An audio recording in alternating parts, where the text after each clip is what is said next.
Well played, KL.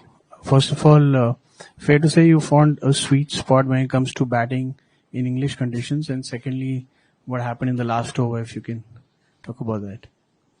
Um, yeah, I'm happy that when I'm batting at the top of the order, and I've always enjoyed batting at the top of the order. Always batted there, even I'm in my junior cricket and all my early days. I've always batted at the top of the order, so that's something that feels quite good, and I'm happy being in that place, and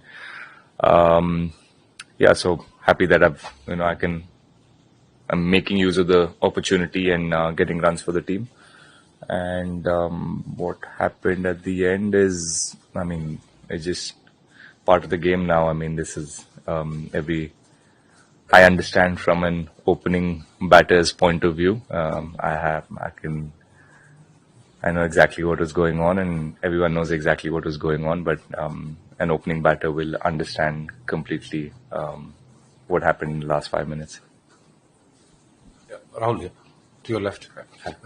Just in terms of the mental discipline that you need as an opener, not necessarily in England this time, but just as an opener, and to keep fronting up and doing it again and again. Is there any sort of routine that you have, any exercises that you do mentally to just make sure that your concentration stays throughout an innings? In the last year or so, or in the last couple of years, I have worked on a few mental drills. I spent a bit of time with an expert who can help me with,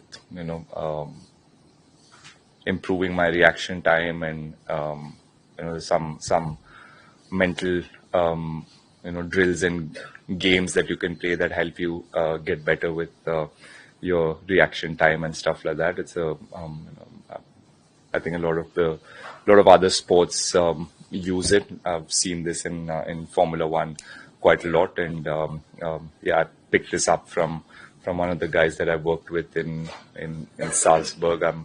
I'm closely associated with Red Bull, so I had the opportunity to go there and work with some of the coaches that work with the elite Formula One guys and other adventure sports people who require a lot of this mental side of the game. So I've worked on that, and I guess that's the only thing that's been different in the last year or so. But yeah, I've always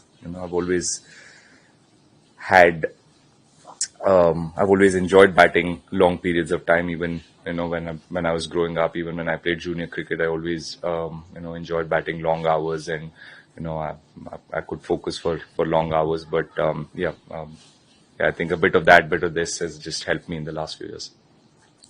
Okay, you came in here as a senior most specialist batter in the side, and now you've got 2 centuries and a half century in the other. So how happy are you with the consistency and sort of leading from the front as a specialist? Senior most specialist batter. Yeah, that's something that I've strived for all my career, is to be consistent and perform on a consistent basis, and be one of the guys on the team that the team can look up to and really count on. So I'm happy that the performances are coming through in the last few years. My mindset or my hunger or my passion towards the game has always been there, but in the last few years I think the performances are showing too.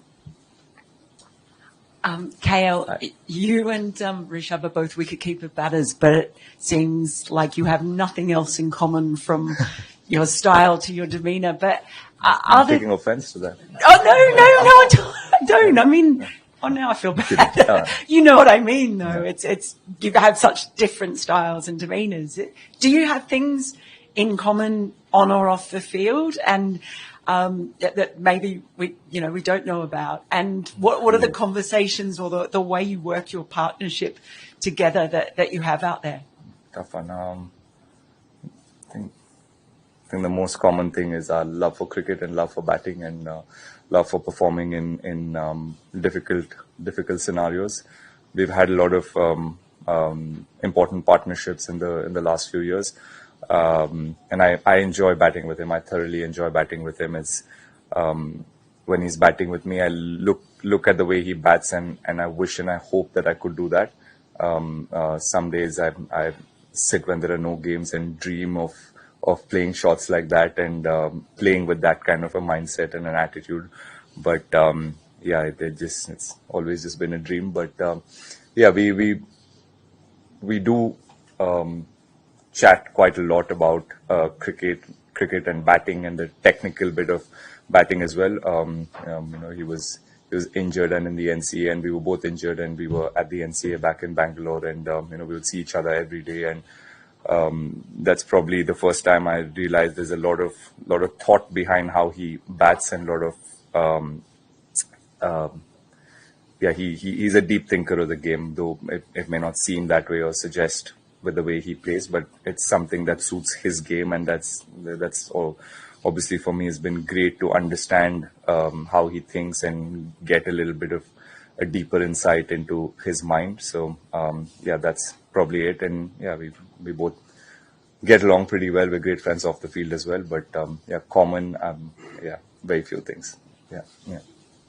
Rahul, hi, well played. Rahul, is there a conscious effort, because a lot of players, batters around you are a bit flashy, but we saw in fact lately that you've been restrictive perhaps.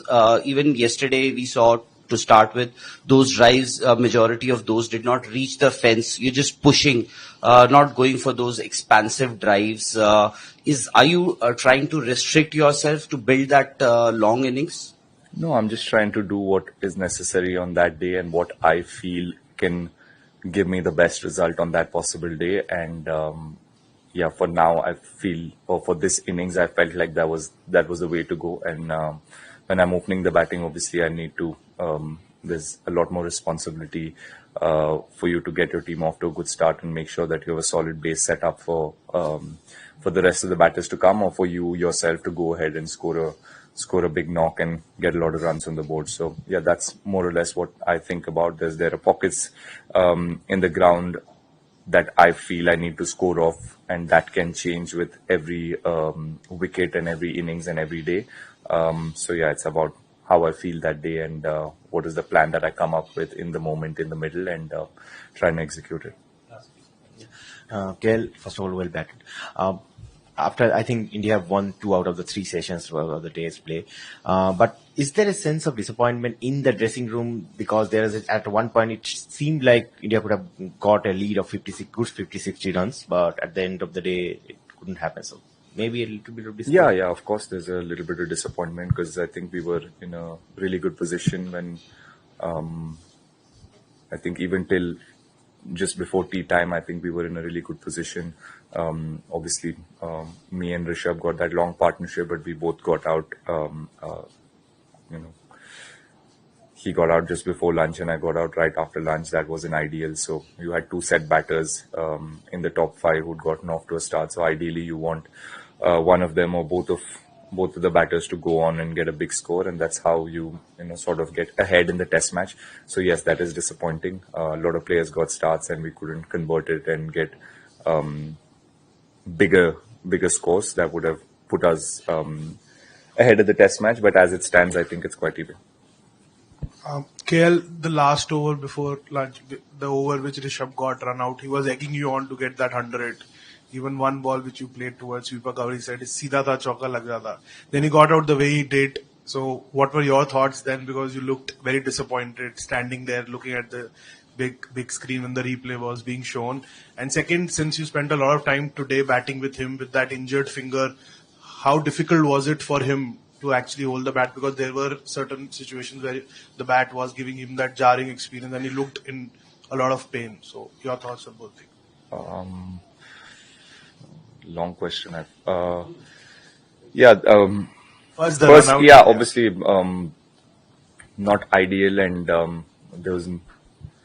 there was a conversation a couple of overs before that. I told him that I'll try and get my 100 if possible before lunch, and with Bashir bowling that last over before lunch, I thought there's a good chance for me to get it. But yeah, unfortunately, I hit it straight to the fielder. It was a ball that I could have hit it for a boundary, but I hit it straight to the fielder, and then I think he just wanted to rotate the strike and see if he can put me back on strike. But yeah, it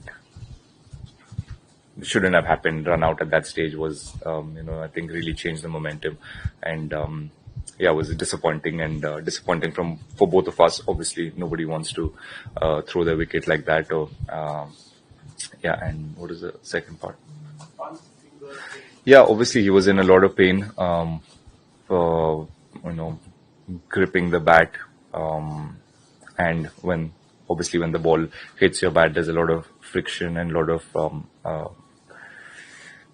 he got hit on the gloves as well a couple of times, which was not ideal. So yeah, he was in a lot of pain, and he kept telling me that he was missing out on a lot of balls that he felt like should have gone for boundaries, and he was very disappointed with that. But I just had to tell him to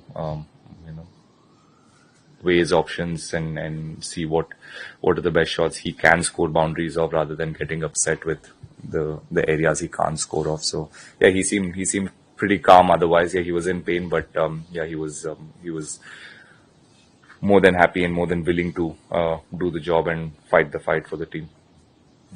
KL, Shubman seemed pretty fired up at that final over at the end. Have you seen him like that before? And do you expect tomorrow morning when you come to bowl again, there'll be a bit more, you'll be any more fired up, or will England get a bit more chirp from around the bat as a result of what went on this evening? Yeah, I mean, I have seen him fired up, but obviously, we wanted to bowl 2 overs. There's 6 minutes left. Obviously, 2 overs is a no-brainer that any team will bowl 2 overs with 6 minutes to go. But it's a bit of theatrics at the end, and we were all pumped up either way, because we know how difficult it is for a batter to come into bat for 2 overs when you've been in the field all day, and we were hoping we could get a wicket there, and a wicket at the end of the day's play would have been perfect for us. And tomorrow I think even without that, I think we would have been fired up anyways, because that's where the game stands. We have 2 days from now on with both the teams probably back to zero after 3 days of hard-fought cricket. It all comes down to day 4 and day 5, so we would have been fired up anyway. So yeah, we will go out there and try and get 10 wickets as quickly as we can, and enjoy ourselves in the field. Gail, hi. You started by talking about the mental setup that you have brought, the kind of things that you're working on, even in your technical path. In 2021 also, you had a great start to the England series, where you scored a century here at the ground. Could you talk about you taking a leg stump guard in this series? What is the advantage of that? How did you work that out, and how is that helping you? And what are the other changes that you brought in your technical setup for this series? No, I haven't honestly changed where I stand. My guard's always been the same. I stand there. Only in an ODI game will I stand on middle stump, but otherwise I've always preferred to stand there. Again, it changes sometimes. You use the crease based on the bounce of the wicket. Obviously, in England there's not as much bounce, and LBW is a high chance for a batter to get out. So yeah, I've always preferred staying there. Gives me freedom to move my arms better and watch the ball better, and that's something that I've always done. So I've not really thought about changing too much. Even in India, that's exactly where I stand. Only on a slightly bouncier wicket, maybe I'll change my guard, but it's simple. That's where I stood. I've not changed that at all. Thank you. Thank you.